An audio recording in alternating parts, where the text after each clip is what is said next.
Hi, Eddie at ALFAMAN. This is an engine. It's a 2.2 JTS twin phaser Alfa Romeo engine fitted to the 159, the Brera, the Spider.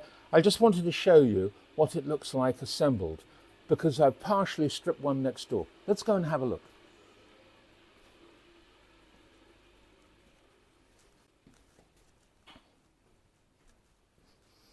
So here we have one here that I've partially started to strip because this engine was only running on 2 cylinders.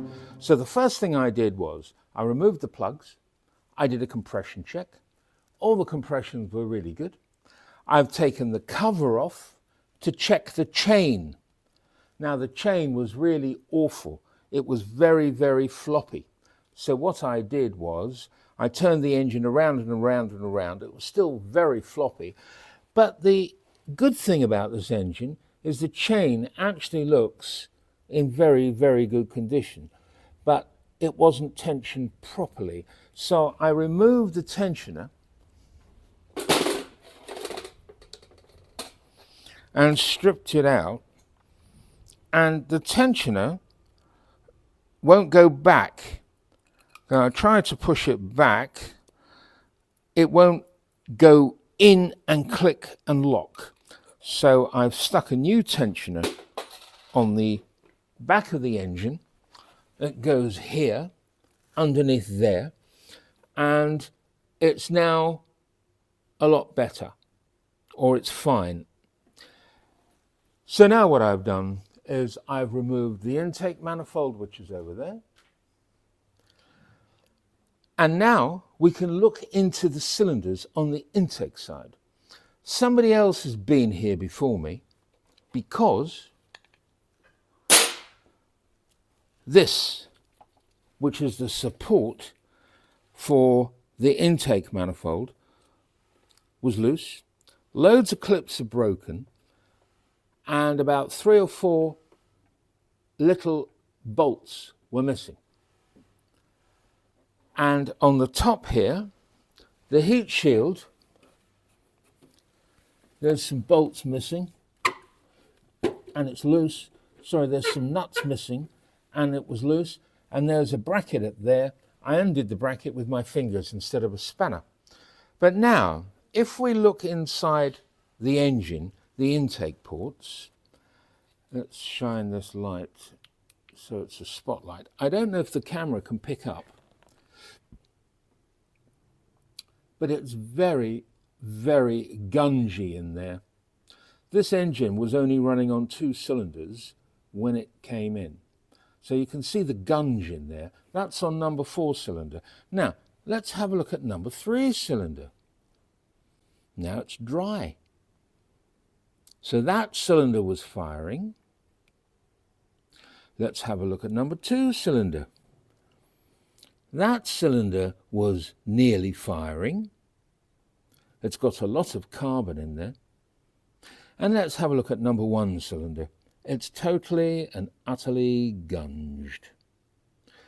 So I did a diagnostics check before I started stripping down, and it told me it was only running on 1 cylinder, which was probably number 3. So what I'm going to do next is I'm going to take the intake manifold off. I'm going to remove the injectors, and the injectors are down here, right underneath where you can't see them. But when I take the manifold off, we'll see them, and I'll show you another photo shot of the engine without this manifold on.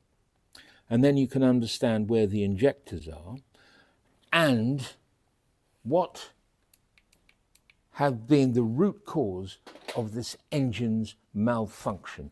So we'll cut the camera now, and I'll do another shot a little bit later on when I've got this stuff off, and then I can explain again what's happened to this engine. Speak to you in a minute.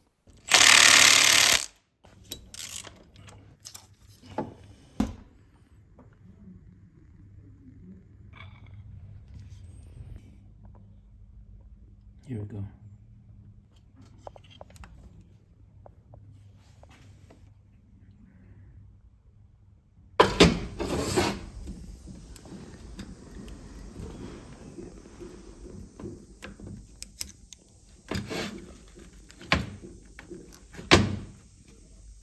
Okay.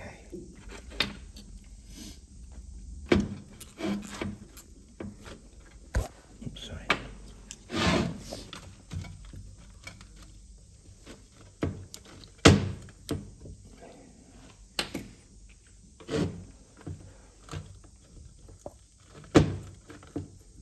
Okay.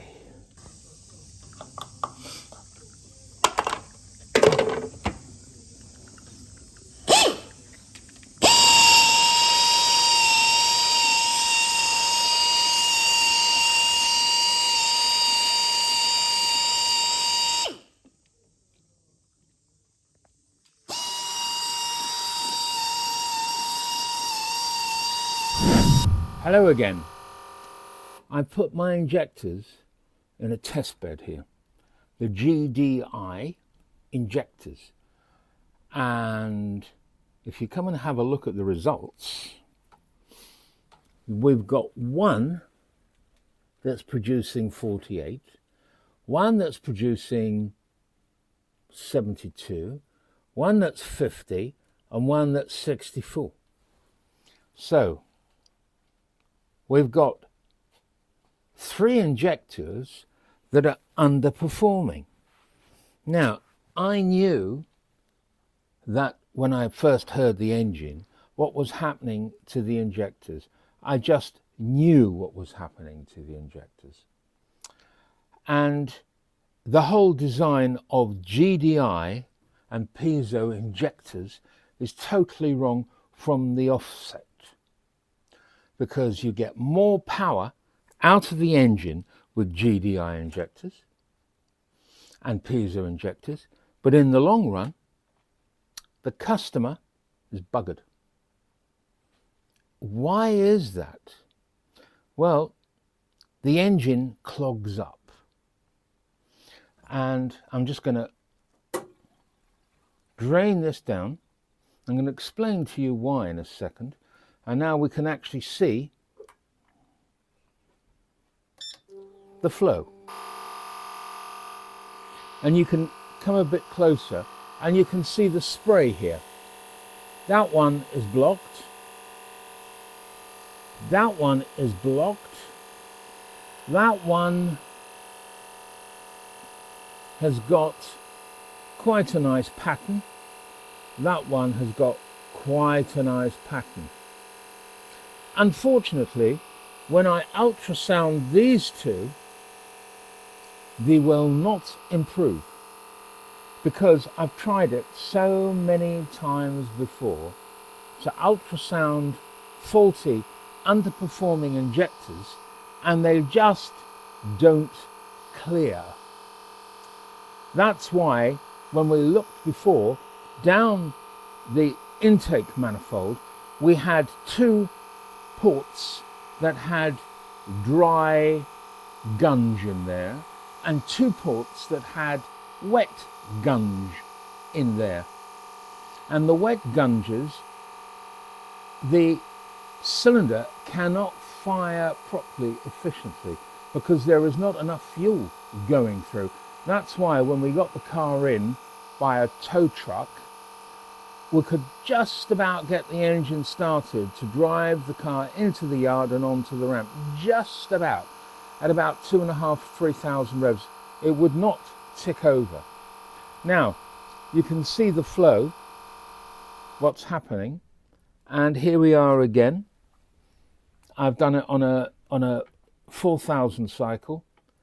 And you can see it's short. These 2 there are way underperforming, and this one's underperforming when you compare it to this one. So let me explain to you why GDI injectors are such a disaster for the public. Come this way.